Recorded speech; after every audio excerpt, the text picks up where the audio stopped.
Saya Hodijah Makarim.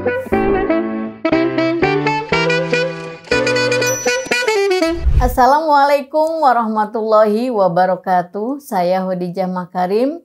Topik kita kali ini adalah variabel X hasil belajar siswa. Teman-teman sekalian, bagi teman-teman mahasiswa yang akan mengambil judul yang variabel Y-nya adalah hasil belajar siswa, pada hari ini saya akan sampaikan kira-kira apa yang harus ditemukan pada variabel X-nya, apa yang harus ditentukan. Jadi kalau kita lihat misalnya teman-teman masih bingung kenapa yang judulnya misalnya seringkali yang dihubungkan dengan variabel Y hasil belajar itu tidak jauh-jauh dari motivasi belajar, minat belajar, hanya itu. Sebetulnya banyak. Nah, pada kesempatan ini saya sampaikan apa saja yang dapat ditentukan oleh teman-teman sebagai variabel X-nya. Nah, cara menentukan variabel X-nya adalah sebagai berikut. Jadi kalau mau dilihat hubungannya sebab akibat secara langsung, berarti X-nya ini nanti akan saya sampaikan, ini banyak faktornya ya. Lalu Y-nya adalah hasil belajar siswa, nanti tinggal dipilih saja mana yang diminati oleh teman-teman.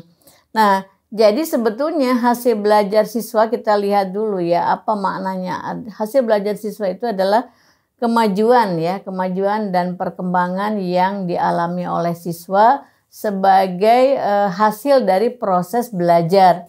Nah, jadi kalau sudah melakukan proses belajar, nanti kan ada hasilnya. Nah, berupa diantaranya adalah prestasi akademik atau mungkin hasil belajar yang lain.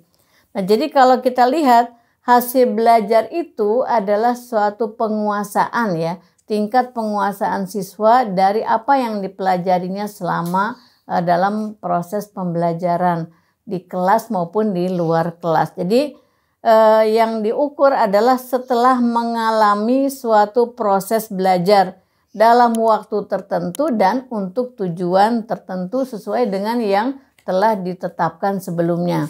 Nah, sebetulnya ada banyak definisi belajar, tapi kalau kita lihat intinya aja ya. Jadi teman-teman nanti bisa lihat dari berbagai ahli mempunyai pendapat tentang apa itu belajar. Nah, kalau kita lihat intinya, belajar itu adalah menunjukkan suatu perubahan perilaku ya, yang meliputi aspek kognitif, afektif dan psikomotor.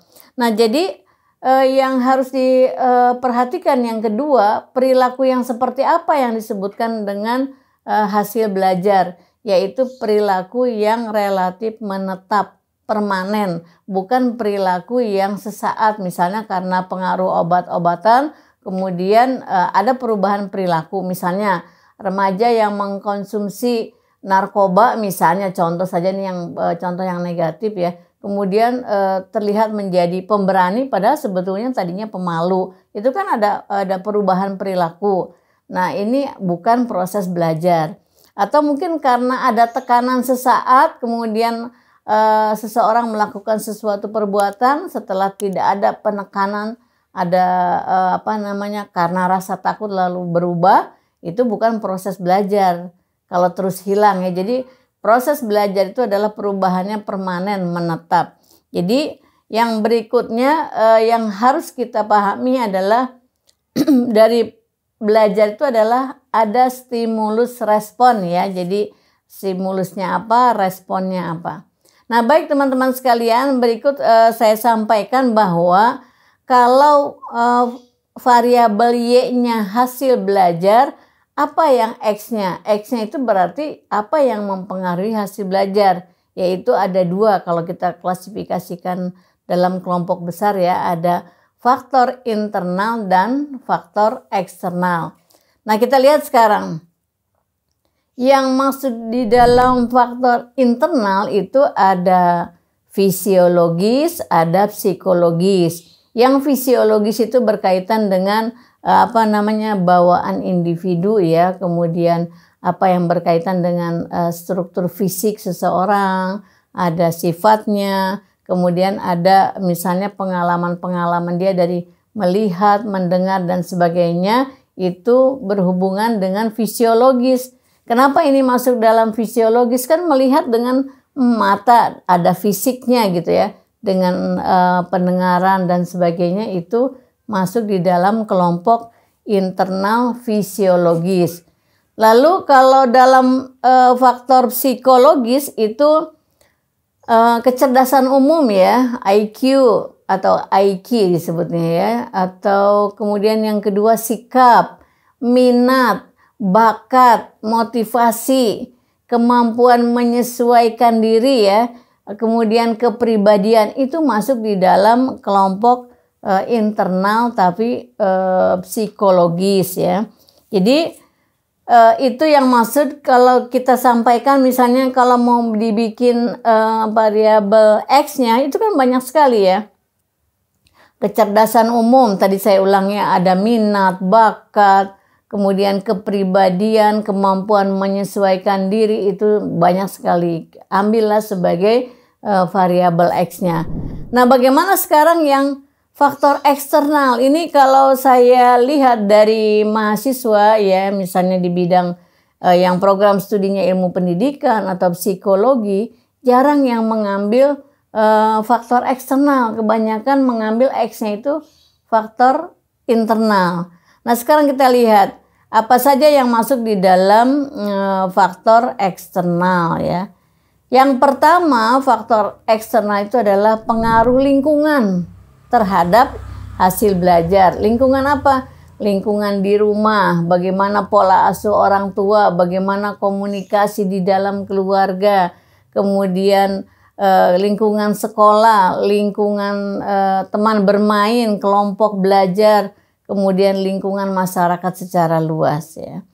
Dan yang berikutnya adalah faktor budaya setempat. Bagaimana budaya setempat membesarkan seseorang itu juga berpengaruh pada hasil belajar. Kemudian teknologi yang digunakan oleh siswa itu sendiri yang terkait dengan budaya setempat ya. Jadi perkembangannya seperti apa misalnya. Apakah di daerah pedesaan ataupun perkotaan. Walaupun sekarang mungkin ada kecenderungan hampir sama ya. Hampir mirip dimanapun kita berada, kita bisa menggunakan teknologi yang maju karena kan sudah serba online ya. Nah, itu kita lihat berbagai kemungkinan itu bisa nggak mempengaruhi hasil belajar siswa. Yang berikutnya adalah lingkungan fisik ya, itu termasuk iklim. Jadi fasilitas belajar, kemudian bagaimana orang-orang yang belajar di pesisir dengan di pegunungan, dengan di perkotaan, itu juga berpengaruh. Kemudian secara umum memang ada media ya online, tetapi secara khusus akan berpengaruh itu budaya setempat ya.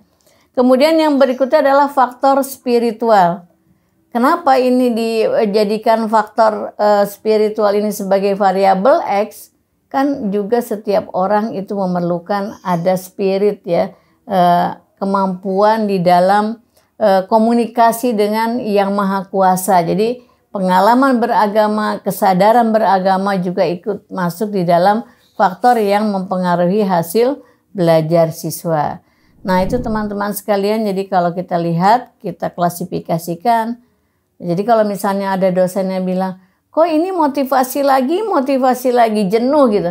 Nah, jadi kamu naik aja ke yang lainnya, ada minat, ada bakat, ada kemampuan menyesuaikan diri, ada faktor lingkungan yang bisa kita pilih sebagai variabel X ya.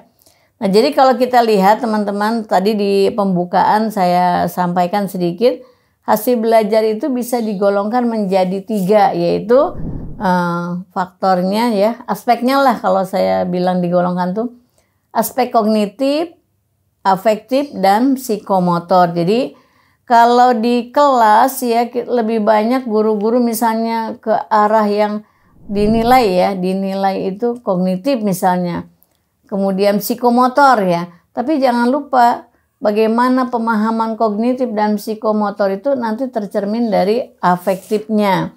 Bagaimana hubungan dia siswa itu dengan hasil belajarnya. Nah, baik teman-teman sekalian, kalau kita ingin belajar itu sukses, maka kita juga harus memperhatikan prinsip-prinsip belajar ya. Jadi jangan lupa perhatian, motivasi, aktif ya, kemudian terlibat langsung, berpartisipasi aktif di dalam kelas juga itu menjadi ukuran setiap siswa atau mahasiswa di dalam proses belajar. Juga jangan lupa ada prinsip yang kelima, yaitu lakukan pengulangan. Ya, jadi kalau di dalam prinsip belajar itu lebih sering ya, itu lebih bagus ya. Sering-sering mengulang itu akan lebih bagus daripada belajar dalam waktu sekali tapi materinya banyak. Itu daya serapnya itu hasilnya sedikit ya. Jadi kalau diibaratkan 10 kali 2 itu akan lebih baik daripada 2 kali 10. Jadi maksudnya kalau kita punya waktu 20 jam, belajar 10 jam itu kurang baik ya, buruk lah ya. Lebih baik 2 jam 10 kali itu lebih bagus. Dan yang berikutnya jangan lupa bahwa kalau ada respon positif dari guru, misalnya berupa pemberian apresiasi, memotivasi, kemudian pemberitahuan penilaian, itu juga merupakan prinsip yang keenam. Dan yang terakhir adalah prinsip perbedaan individual. Jadi kita nggak usah membandingkan kemampuan kita dengan orang lain, dengan teman kita dalam hal-hal yang khusus, karena setiap individu itu adalah unik. Nah, baik teman-teman sekalian, itu ya saya membantu teman-teman untuk menetapkan variabel X yang dikaitkan dengan variabel Y hasil belajar siswa. Nanti di Y-nya itu bisa dibatasi lagi hasil belajar apa yang akan diteliti ya. Apakah berbentuk hasil belajar akademis yang disebut prestasi belajar, atau hasil belajar yang berkaitan dengan afektif misalnya. Nah, itu di pembatasan masalah. Semoga ini bisa membantu teman-teman untuk menetapkan variabel X dari hasil belajar siswa. Terima kasih dan mohon maaf bila ada kekurangan. Assalamualaikum warahmatullahi wabarakatuh.